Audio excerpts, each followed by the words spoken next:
let's go ahead and name a slightly more complex molecule. I'm going to start numbering the carbons from left to right again to try to establish what our longest carbon chain is.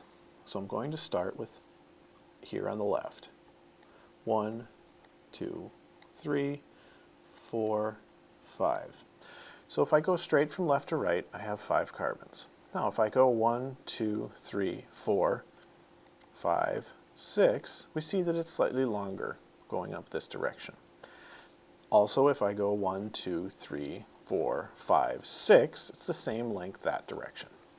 Now, the last way that I want to do this is I want to start numbering down here, because I see that I have 3 carbons here and then I have more carbons up there. So it's likely that the longest carbon chain actually starts down here. I'm going to erase the other numbers so as not to clutter things up. So if we start down here, I have 1, 2, 3, 4, 5, 6, 7. Now, I've numbered these from 1 through 7, and we do see that this is the longest carbon chain. The longest count that we had before was only 6 carbons, and this way is 7.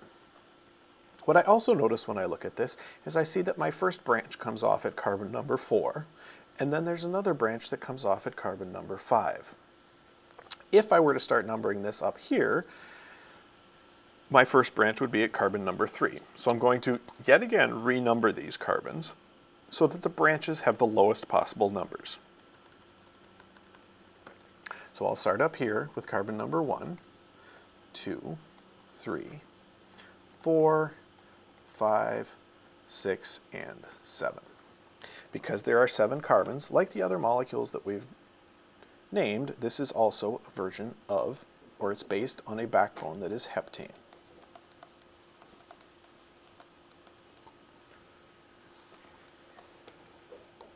We'll name the first branch that is closest to the end.